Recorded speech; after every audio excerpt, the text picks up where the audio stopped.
This morning, The Pigeon Tunnel, a new film by Errol Morris about the life of John Le Carre, the former spy turned novelist. Both men, Le Carre and Morris, have carved out unique places in our culture with their distinct brand of storytelling.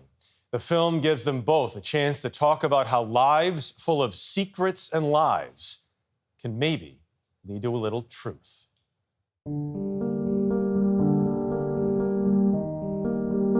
People want a simple story that explains everything. And the ugly truth is that there may be no simple story. And I find it interesting. The Pigeon Tunnel is the name John Le Carre used as the working title of his books. Pigeons sent out to fly while hunters try to pick them off. Maybe the way Le Carre felt about starting every new novel.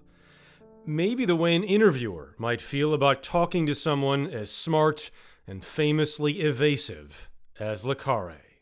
Am I in a world of fiction? Am I in a world of fact? I really don't think any artist, I don't think he has to explain his work beyond a certain point. If it's raised those questions in you, you're already having a good time. I've never had an interview subject who spoke as well as he did. It's unreal. It is unreal. I think that's correct. John Le Carre, whose real name was David Cornwell, worked for the British Secret Service and Intelligence Service before he turned to spy novels. His trademark: cerebral stories, complex characters. Where did it come from? What's the access? A new secret source of mine. The books have been turned into a slew of movies. How did you recognize me, Mr. Cully? Well, Nicky said you were Russia's answer to the Venus de Milo.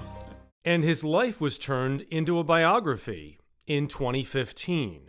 David hated the biography, and so that triggered his competitive desire to write his own. Do you think he also hated it because he wasn't in control of it? Sure. I know that feeling. Look at this! You want to be in control so bad right now. I do indeed. Errol Morris, who also spent time as a private investigator, pioneered a new form of documentary filmmaking starting in the late 1970s with his Interrotron, which allowed him to interview subjects through a camera lens, like a news anchor uses a teleprompter to read. It's like a bad dream. You want to wake up, but you can't do it. 1988's The Thin Blue Line, investigating the murder of a Dallas police officer, marked the first time Morris experimented with using his voice as interviewer in his films. What was the Saudi ambassador's reaction to this? He wanted reassurance. Since then, Morris has made some of the most heralded documentaries of our time, involving some of our most complicated personalities. Events afterwards showed that our judgment that we'd been attacked that day was wrong. Now we add Le Carre to that list. I'll answer any question you wish me to answer as truthfully as I can. Do you think he was truthful with you? Do I think anybody is truthful with anybody, including themselves? I have a very simple answer to that. No. What is this crazy idea that the purpose of an interview is to hear someone speaking truthfully when we know that people never speak truthfully? There's a very deep and annoying confusion about truth, that somehow it's handed over to you. You expect it. Whether you expect it or not, that you're going to get it. I'm not so much interested in how other people see my central figure, my protagonist. I'm interested in how they see themselves. I have never submitted to analysis. I feel if I knew any secrets about myself, I'd deprive myself of writing. One of the things I love about this particular interview is he's constantly telling you that the things that he's telling you are false. Who does that kind of thing? John Le Carre. John Le Carre. I can see my own life still as a succession of embraces and escapes. The Pigeon Tunnel dives deep into Le Carre's tortured relationship with his father, a con man who spent his life in and out of prison. Of truth, we didn't speak. Of conviction, we didn't speak. Le Carre became a father too, a better one, to Simon and Stephen. Was your dad an easy or hard man to know? He was a very easy man to be with. Was he an easy man to know?